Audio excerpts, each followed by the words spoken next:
It's Local Edition. I'm Brad Pomerance in Sacramento. I'm not worthy. That's all I got to say. Alex Vassar is here. I follow him on Twitter. He knows California state government like no one's business. And he just put out this book, California Lawmaker, The Men and Women of the California State Legislature. If you are a nerd like me, you will love this book because it is filled with such great fun facts about the California State Legislature. There have been a lot of them. How did you get into this space? I worked on a political campaign a little more than a decade ago, and during the campaign it was Steve Poizner running for state assembly in 2004, and somebody said, well, this area, the 21st Assembly District, used to be represented by a Republican. And so I started going back and looking at who was the last Republican to represent this district. And it wasn't actually the last, but Caspar Weinberger, who became Reagan's Secretary of Defense. Just Caspar Weinberger, was a Republican from Assembly District 21. So throughout this book are fun facts like that. Let's talk about one of them. You brought something up, and this is in your book. And you talk about how every 10 years, district numbers change. Right. But there are some districts, despite the fact that the numbers change, keep their partisan stripes. They can move up and down the state, but yet they keep their partisan stripes. Tell us about AD 13 and SD 22? So in both of those districts, SD 22 was Republican for a very, very long time. Right. But hasn't been Republican since 1930. Yes, but prior to that it was, and so it's one of those where there has not been a Republican, since the 1930s, and I believe the Assembly District too. That's exactly right. It has lasted, and it's moved around. I think the Assembly District was the example where, I believe it started in San Francisco back in the day, moved down the Central Valley as the population shifted, as you had more and more people living in Southern California. They got more and more assembly districts, and so this district moved down the Central Valley, ended up down in Southern California, and Democratic since the 1930s. Yeah. Okay, so let's talk about some of the other fun facts that you have. So you've taught us that in the history of the legislature, 4,424 people have been and served the body. How many have served in both houses? It is not that many. It's I believe it's 500 exactly. That's exactly right. And that is as of, if you count, I always like doing this, if you count by when they're sworn into office, and then within that group, alphabetically, Scott Wilk, end of the alphabet, is number 500. He is the 500th person to serve in both houses. I would have thought the number would be much bigger, but then I started thinking, Alex, well, wait, without term limits, there was no need to move up. People would gain seniority, and it was a lot more seniority-based prior to term limits. And if you're going to move up and become the chair of appropriations in the Senate, why would you want to go move and be a freshman senator? Now with term limits, there's a lot more drive. But with the new term limits, I think we're going to see less of that because you have to time it just perfectly to get the same amount of time.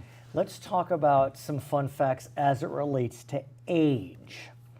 Tell us the factoid about the current Assembly Majority Leader, Ian Calderon. What makes him unique? So he is actually the youngest Majority Leader in either house in state history. The position of Majority Leader really only goes back to the 1950s. We had Minority Leaders a little bit farther back than that, but only since the 50s have we had Majority Leaders because speakers did their own stuff. And we had Walter. Ian's the youngest. Ian's the youngest. Walter Carabian, who was around for quite a while. He started and he was one of the youngest, and he is actually one of the legislators who's still alive today. But he was not as young as Ian was when Ian got it, and still is. We just spoke with Matthew Harper. Yes. He is an assemblyman from Orange County. Right. Someone lives in his district. Yes. Tell us about that person. So that is Willard Hayek, and he's a cool guy. He was an assemblyman. He fought in World War II.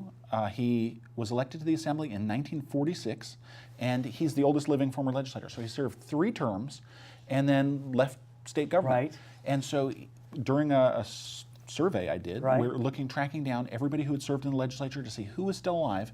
He was it. He was the oldest living legislator. And he's still with us. I think he's 100? And he just turned 100 fairly recently. And I understand he went to visit Mr. Harper recently with your book. And he took the book, and yeah, to say, hey, this is in fact me. So yeah, he turned 100, and I called him the day he turned 100 just to say, congratulations. Right. That's only 4 legislators of the 4,424. Only 4 that we know of have made it past 100 years old. It's a rare thing. And he didn't represent that area, but he lives there now. He did not represent Orange County. He was actually L.A. I was thinking San Fernando.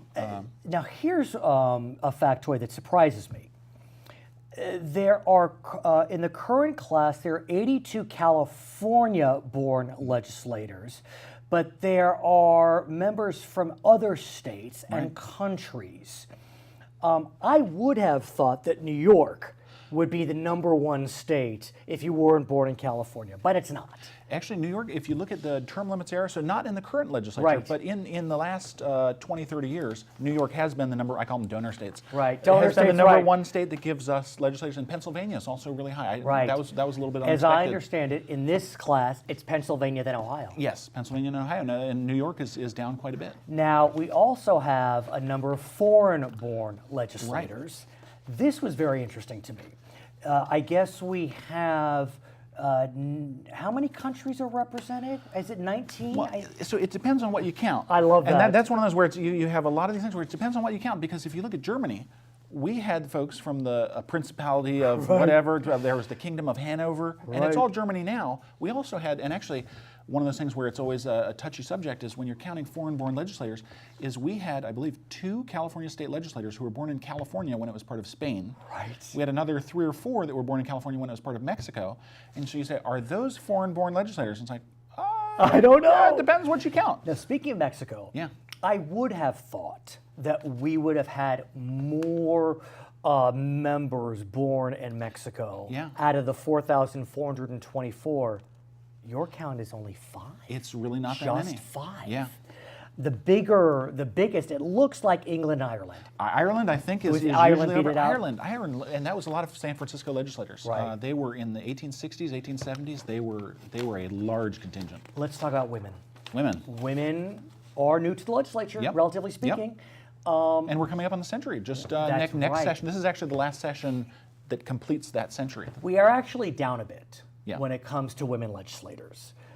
When were we at the peak? It was, I believe, it was in the last few years. Yeah, your book tells us 2005-6. I would believe that book. Yeah, exactly. Your book, here it is, with 37 during yeah. those years. And I believe there was at least one of those during that year, and that's another one of those where it depends what you count, because we had women that served in the legislature. I believe we had at least one vacancy where a woman held the office, left for some reason, and then another woman took it. So that would double count. Oh, that's So interesting. it's one of those where it's like, depends what you count in Right. terms of peak time versus... What surprises me is that there are only 39 women who have served in both houses. Absolutely. 7 of them are serving right now. Yeah. And the first time it happened was 1984? Yeah, not that long ago. 1984? I mean, we were alive. Yeah, I was, yeah. Yeah, I mean, and that's the legendary Marion Bergeson. Yeah. Lucy Calais. I mean, these are all familiar names. Lucy Calais, Teresa Hughes, Kathy Wright, Hilda Solis. I mean, she's still with us Still here, today. absolutely, and still a lot of them are still involved. I mean, you have Sheila Kuehl. Sheila is Kuehl. still around. A lot of them are still. Now, still in there. our final moments, I must ask you about Thomas Jefferson Green. Yes. Tell us about him. How many legislatures did he serve? He was all over the state. He was born on the East Coast and served in one legislature out there. He served in the Texas legislature when Texas was actually a foreign country. Right, It was the right. Texas Republic, and then he came to California. I believe it was 3 state legislatures. 4 was from what your book says. Yeah. It was North Carolina, Florida, the nation of Texas, and California. A lot. You got to get this book. You got to get this book. If you're watching the show, I promise you, you'll love this book. Alex Vassar wrote it. He is the author of California Lawmaker, the Men and Women of the California State Legislature. My name is Brad Pomerance. Thank you so much for joining us on Local Edition.